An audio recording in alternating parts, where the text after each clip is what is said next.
I love a good furniture dupe, and I'm pretty excited about these ones. I have wanted to try these cane-fronted drawers for quite some time. Follow along and see how I do it. Hi, I'm Lana, and together, let's make something beautiful, something made for you. So I'm using wood lath to make the molding on the drawers, and I've clamped together all the pieces I'm going to need so that I can sand them because they're really quite rough. But then I realized that 12 is a little bit too many, so I took half of them and clamped those together and sanded them that way. And now I'm clamping them down the other way so that I can sand the sides. And this is just going to help smooth them out a bit before I actually attach them to the drawers. So now that they've been sanded down, they are ready to cut, and I'm using my miter saw and a little piece to mark the distance that I need to cut each one. And I didn't show you the process, but this is what all of the pieces look like cut and laid out on the drawers for the nightstands and the dresser. So now I'm getting the cane ready for the drawer fronts. I'm soaking it in the bathtub for 30 minutes, just held it down with a towel, and then laid it out flat on a towel. And then once it had started to dry, I used my rotary cutter and mat and ruler to cut it to the right size. And now while it finishes drying, I'm just laying some books on top of it to weight it down so that it dries nice and flat. So what I actually did is I cut a piece of like 1/4 inch MDF to use as a template so that when I put all of the molding on the drawers, it's all even. And now I'm using my wood glue and just a foam brush to get ready to put the cane and the molding on. So now I've put the template down and I've got all of my pieces of molding that have been cut the right size. I'm putting on the inside edge, the edge that is a little bit smoother from the sanding. Then once I lay it all out, I will use my pneumatic nail gun to nail it on. So I'm just getting it to the right pressure.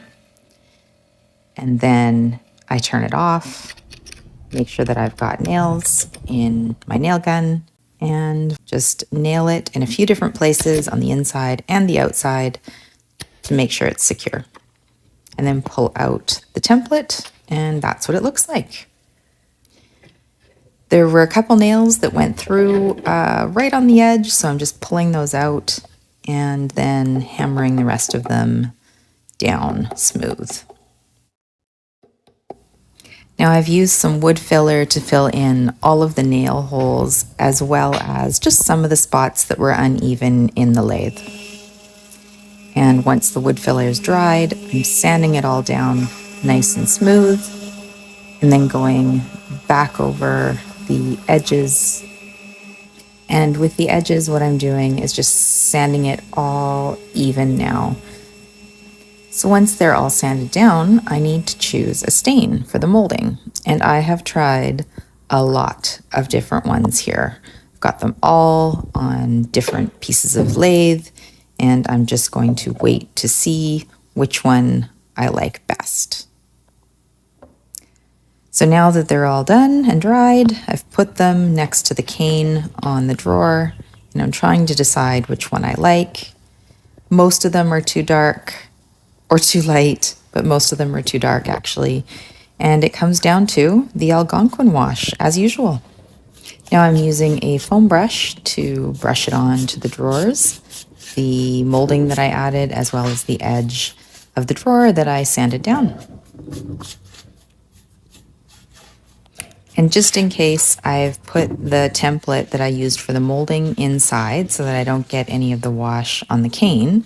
And then as I'm wiping the wash back off, I can use that template just to get a nice clean line on the inside edge. And now for my last step for the molding, what I'm doing is just adding a little bit of wax for protection over the wash and to give them a little bit of a smooth feel. And this is what all 8 of the drawers, 4 for the dresser, 2 for each nightstand, look like now. I hope this video inspired you to take something basic and turn it into something designer. I love a good furniture dupe, and I'm interested to hear if you decide to try these or something similar.